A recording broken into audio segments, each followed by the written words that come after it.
Şu atrofda bo'lgan. Mana shu bu joyning nomini Badr vodiysi deydi. Hannon tepaligini yoni farishtalar nozil bo'lgan tepaligini yon bag'rib Badr vodiysi. Badr jangi nima uchun sodir bo'ldi? Badr jangi hijratning 3-yili bo'lgan. Ya'ni payg'ambar alayhisolatu vassalom Madina Munavvaraga borganlardan keyin hisob kitob qilingan bu vaqt. Badr jangi bo'lishi sabab Makka mushriklarini, buzadigan boylarini savdosini Abu Sufyon Shomga olib borib savdo qiladi. Payg'ambar alayhisalomga xabar keldiki, "Ya Rasululloh, Abu Sufyon Makka ahlini, eng boylarini savdo karvonini yetaklab, 1000 ga yaqin karvonni yetaklab, Shomdan savdodan qaytayotgan ekan." Sahobalar bu xabarni yetkazgandan keyin Payg'ambar alayhisalom sahobalar bilan otlanib chiqdilar. Abu Sufyon juda ham xushyor va ayni o'sha savdo karvoni, ya'ni 1000 ga yaqin bo'lgan tuyalar karvonini 40 ta soqchi bilan qo'riqladi xolos. Mana shu biz Makka yurishimiz qanaqa asfaltdan ketyapmiz. Adirlar, tog'lar, sahrolardan yurish yo'lini Abu Sufyon juda ham yaxshi biladi. Makka odam. Abu Sufyon ba'zan karvonni oldiga o'tar, orqasiga o'tar. Bir gal oldiga o'tganida bir odamni ko'rdi va so'radi. Badr vodiysi yo'lida notanish odamlarga ko'zing tushdimi dedi. Ha, tushdi dedi. Ikkita odamni ko'rdim, ama tanimadim. O ikkita odam tuyasi bilan keldi. Ravho qudug'ining oldiga keldi, tuyasini cho'ktirdi, meshlarga suv to'ldirdi, ketdi dedi. Abu Sufyon shoshganicha tuya cho'kkan joyga keldi. Qo'lidagi hassalari bilan tuyani tezaklarida tikkanida ichidan xurmo danaklari topdi. Ilohlariga qasam dedi, Yasrib ahli kelibdi. Muhammadning odamlari ekan. Meni bu yerdaligimni bilibdi dedi. Va bu Badrni g'arbiy tomoniga qarab yurdi. Janubiy tomonga qarab yursa Madinadan keladigan yo'l qo'lga tushar edi.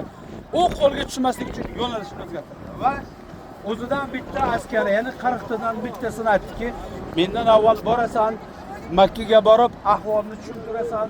Muhammad va uni yaqinlari sizlarning mol mulklaringizda talon-taroj qilgani Madinadan askar yig'ib kelyapti desin. U nima qildi? Askar Abu Sufyonga o'xshagan shunday hiylakor askar ediki, Makka yaqiniga kirib borganda tuyasiga tik turdi. Tuyasini burnini kesdi. Tuyadagi minilgan, ustiga qo'ygan jabdug'ini teskari qo'ydi. O'zi tuyaga teskari minib oldi va yoqasini yirtib, "Oy, sizlarga voyil bo'lsin Makka ahli, sizlarning moli dunyoyingizni Muhammad va uni yaqinlari talon-taroj qilyapti. Agar moli dunyoyingizdan umidingiz bo'lsa, qo'shin to'plab borib, tezda uningizni oling." Bu gap. Amr ibn Hisham, Utba ibn Rabi', Shayba ibn Rabi', Utba ibn Valid mana shularga juda ham og'ir bo'ldi. Nima uchun? Ularning boyligi bor. Ular Makkaning Qurayshning eng katta zadagon, ham boy, ham jangovar, uslublarni yaxshi bilgan pahlavon odamlar edi. Mana bu odamlar qo'shin to'plashdi. Bitta payg'ambar alayhisolamning amakilari Abu Lahab Badr jangida qatnashmagan.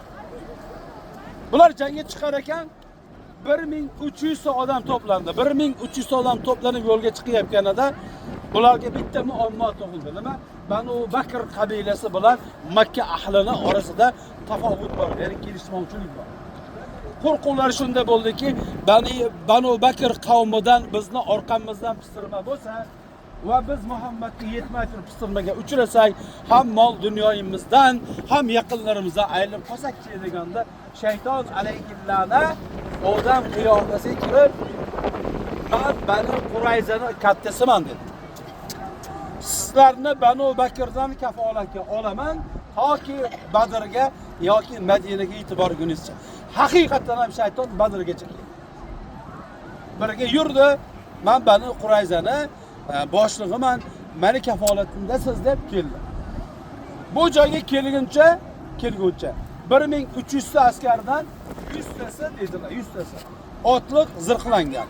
600 tasi sovut kiygan askarlar va yaqin undan tashqari bir nechta tuyalar bilan kelishgan. Ammo payg'ambar alayhisolatu vassalom qancha odam bilan chiqdi desa 310, 312, 317 oralig'idagi odam bilan. Yana bo'lib hamki chiqqan vaqtlari Ramazon oyining 12 va 17 kunlariga to'g'ri kelar ekan. Juma kuniga to'g'ri kelgan ekan. Chiqqanlar. Payg'ambar alayhisolatu vassalom savdo karvonini to'sish maqsadida chiqqandilar. Abu Sufyonda savdo karvonini biz to'sadigan bo'lsak, biz bilamizki, Abu Sufyondagi mol-mulk Makkani eng katta zodagonlarning mol-mulki bo'lib, uni olsak ularni yuragiga hanjar urganday bo'ladi. Ularni iqtisodiy inqirozga uchratgan bo'lamiz degan tushuncha bo'ldi, lekin bunday bo'lmadi. Payg'ambar alayhisalom jo'natgan odamlari oldin ikkita odam jo'natdilar, Abu Sufyonni izini topolmadi. O'zlari qidirdilar, topolmadi. Va bildilarki, u kishiga xabar keldi. U kishiga bir vodiyga kelganlarida elchi keldiki, Makkadan 1300 ta odam urushga shaylangan holatda Madinaga bostirib kelyapti. Payg'ambar alayhisolatu vassalom 313 yoki 17 ta odamni ixtiyoriga tashladilar. Mus'ab ibn Umayr, Sa'd ibn Abu Waqqas, Sa'd ibn Mu'oz, Ali, Abu Bakr, Umar, Hamza radhiyallohu katta kibor sahobalar bor edi. Sanab o'tsangiz, hali Uhud bo'lmagan Payg'ambar alayhisalomning yollab turgan eng yaqin qarindoshlari va sahobalarning eng Zubayr ibn Avvom jangovar sahobalar bor. Shundoq bo'lsa-da, Payg'ambar alayhisalom nima dedilar? Ixtiyor sanada biz jang qilaylikmi, qaytib ketib Madinada kutaylikmi ularni? Endi karvon topolmadik, mol-mulk qo'li kirita olmadik. Nima deysizlar desalar? Sahobalardan, ansoriylardan bo'lgan bir sahoba aytdiki, "Ya Rasululloh" dedi. Biz Musa alayhisolatu vassalomning qavmi, "Ey Musa, bor Xudoying bilan Falastinni bizga tozalab qo'liga kiritib ber. Biz mana bu joyda seni tozalashingni kutamiz. Va qo'lga kiritildi. Vataningiz sizga halol bo'ldi, boring deguncha turamiz." Demaymiz. Balkim aytamizki, "Ey Rasululloh, boring, siz va Alloh bu kurashda, ya'ni urushda qatnashsin. Alloh taborak va taolo nusrati bizga bo'lsin va biz ham siz bilan birga bo'lamiz. Allohga qasamki, agar siz mana bu dengiz deb bir dengiz nomini aytdi. Mana bu dengizga sho'ng'isangiz, hech ikkilanmay, taraddud qilmasdan biz ham sho'ng'ib ketamiz." Sa'd ibn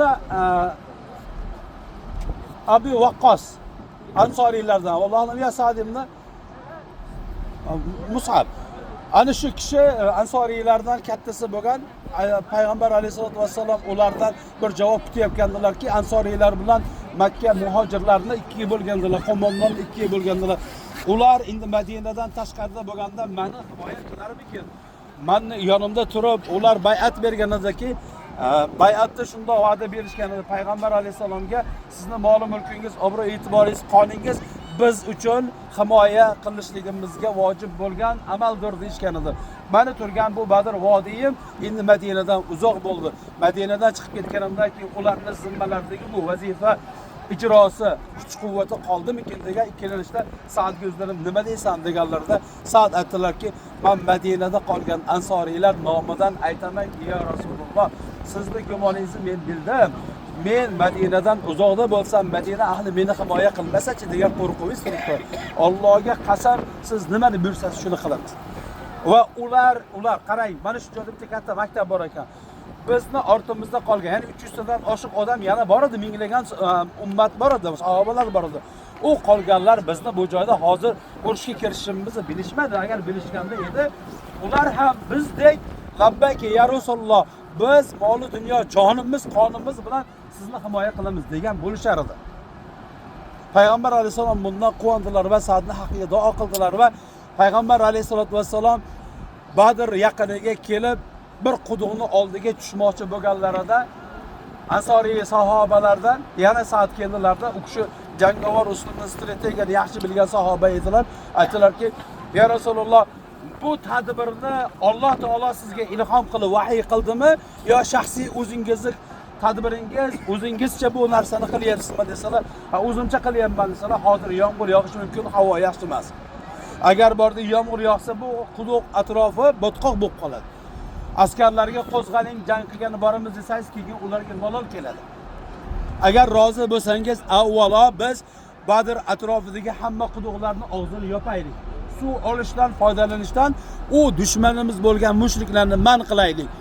Undan avval o'zimizga hovuz kavlab, u eng shirin bo'lgan quduq suvidan to'ldiraylik. So'ngra hamma quduqni yopib, Badr vodiysiga kelib tushgan Makka mushriklarining yaqinida turgan quduqni oldiga kelib o'rnashaylik. Payg'ambar alayhisalom rozi bo'ldilar. Undan keyin nima bo'ldi? Rasulimiz alayhisolatu vasallam urush talabiga ko'ra odamlardan 3 ta odamni jo'natdilar. Ali roziyallohu anhu, Zubayr ibn Avvom yana bir kishini jo'natdilar-da. Boringlarchi, Makka mushriklari nima qildi? Nima yangilik topib kelasiz? Bu 3 ta katta kibor sahoba quduq oldida 2 ta yosh bola meshga suv to'ldirayotgan yosh bolani ko'rishdi va tutib kelishdi. Maqsad nima? Birorta bir ma'lumot chiqarmoqchi. Rasululloh oldilariga olib kelib so'roq qilamiz deydi. Vaholanki kelsa payg'ambar alayhisolatu vasallam namoz o'qiyotganlarni ko'rishdi. Toki qarang, tasavvur qiling. Abu Bakr bor, Umar bor, Hamza bor, Zubayr bor. Shu qadar zukko bo'lgan sahobalar bo'lishiga qaramay, Rasulullohning namoz o'qib turishlarini kutmadi ular. Kelib hali yosh bola so'roq qilishdi. Sen Abu Sufyonni karvonidan qolgan odammisan yo mushriklardan kelib unga xizmat qilayotgan odammisan desa, ikkita yosh bola aytibki, biz pulga sotilgan, Makka mushriklari kelganda quduqni qaysi biri shirin, o'shandan ichsa bo'lishligini bilganimiz uchun bizni sotib oldi. Biz suv toshib berishlik uchunasiga sotilgan odam desa, ishonishmadi. Kibor sahobalar ishonishmadi, kaltalashdi. Ikkita yosh bolalar kaltalashganidan bolalar kaltakka chidamay, ha bo'ldi, biz Abu Sufyon odamimiz deb yorishdi. Payg'ambar alayhisalom namoz tugatib olib, ajaboho, qanday qavm bo'ldingizki, rost gapirsa ishonmasangiz, yolg'on gapirsa kaltalashni to'xtatsangiz, qanaqa qavm bo'ldingiz? Bu haqiqatan ham bizning xulqimiz. Oxirgi zamon ummatning xulqi bo'lib qoldi.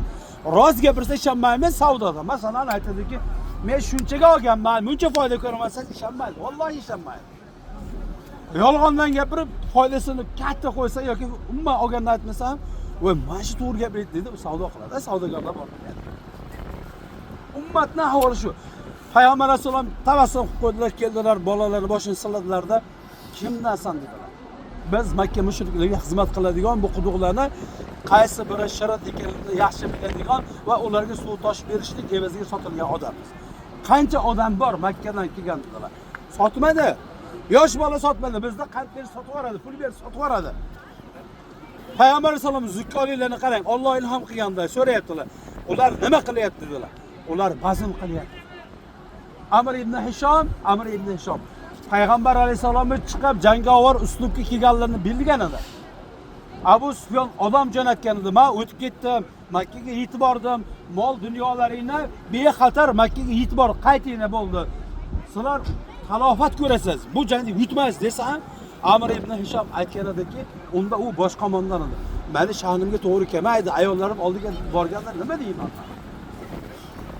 Qavm oldida men nima deyman? Men jang qilaman deb kelganman. Bo'ldi, jang qilamiz. Bu joyda biz 3 kun qolamiz.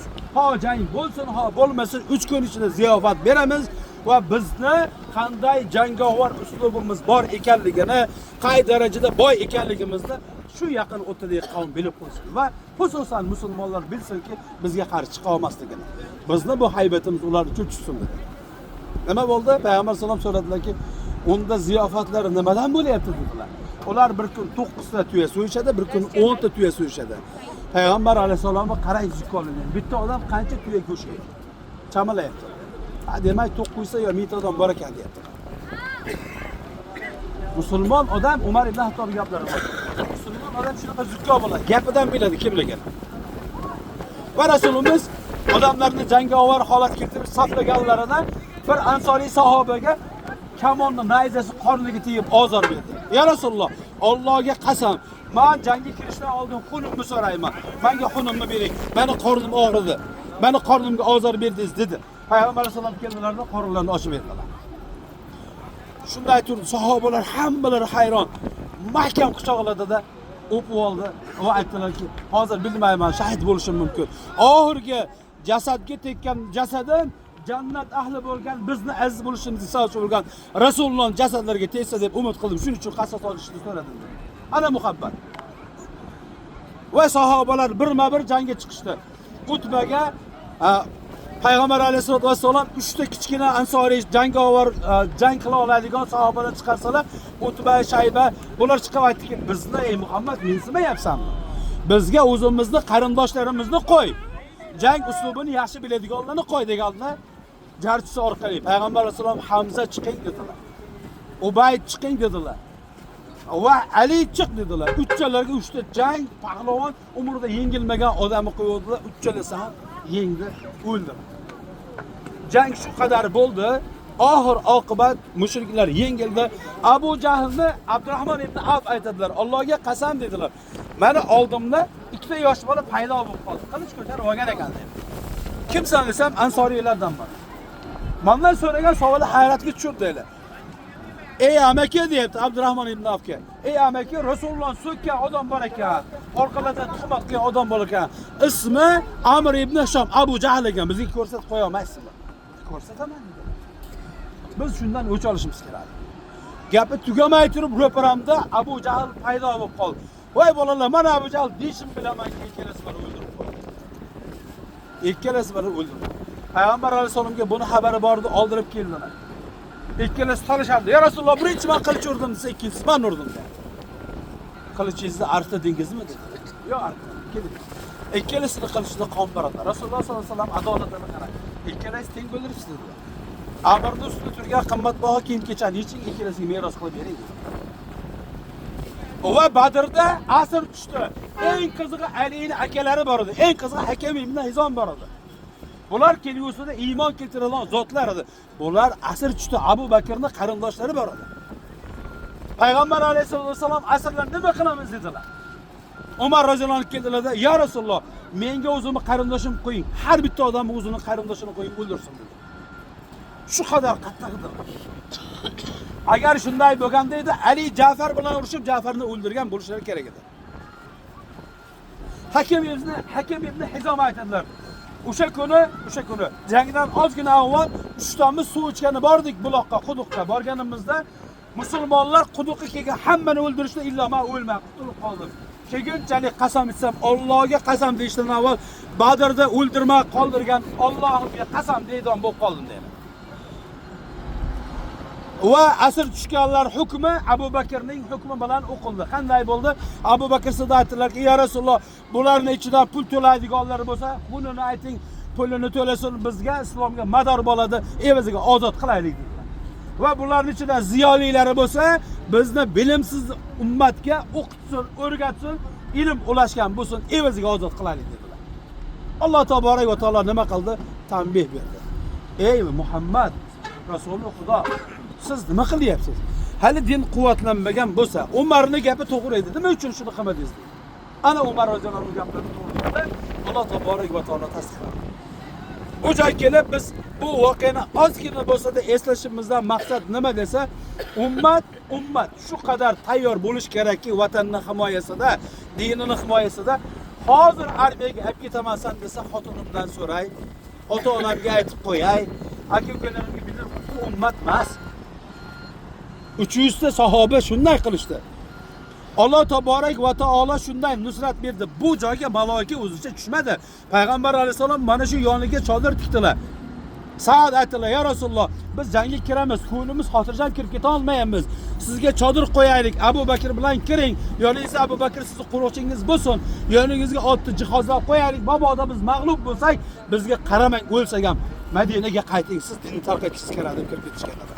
Qani ustozga xizmat shunday bo'lish kerak. Suhbatdan ma'no shu, oladigan xulosamiz shu bo'lish kerak.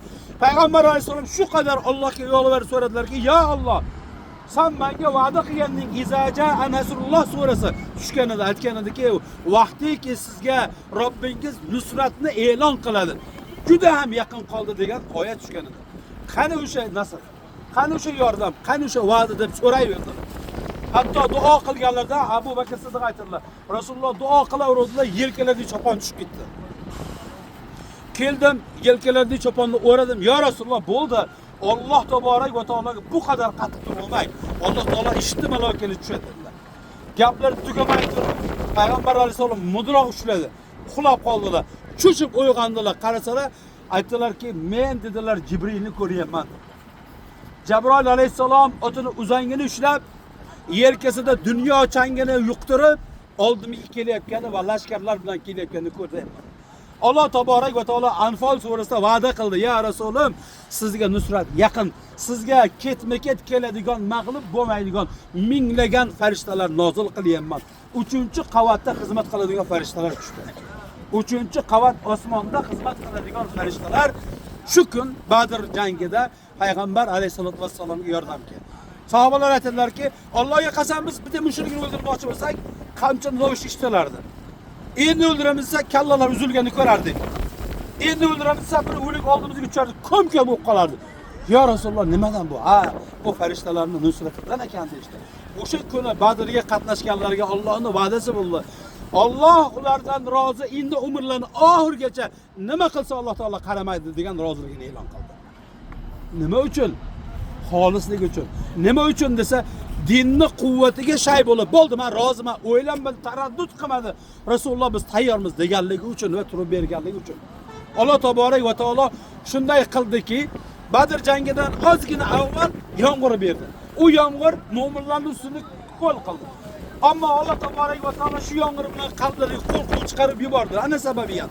Ammo u yomg'ir Makka mushriklar turgan tepalikni balchiq qilib yura olmaydi yoqib qo'ydi. Ana Alloh taborak va taolo. Allah subhanahu va taolo bizni o'g'illarimizda ham, o'zimizda ham shu qadar vataniga muhabbatlik, diniga muhabbatlik qilsin. Iloho bu joyda o'tgan 14 ta shahidlar bor. Qiyomat kunida ularning shafoatiga bizlarni munosib qilsin. Qiyomat kunida o'zlarining og'izlaridan Badr jangi bo'lganligini eshitishni, jannatda biriga suhbatdosh bo'lishini Alloh taolo hammamizga nasib etsin. Bu joyga bosgan qadamimizni barakotli qilsin. Alloh taolo bu joyni havosi, tuprog'ini shifobaxsh qilgan ekan. Vujudimiz, jasadimiz va ruhimiz kasalligiga shifo qilsin va axiru da'vana alhamdulillahi robbil alamin. Tan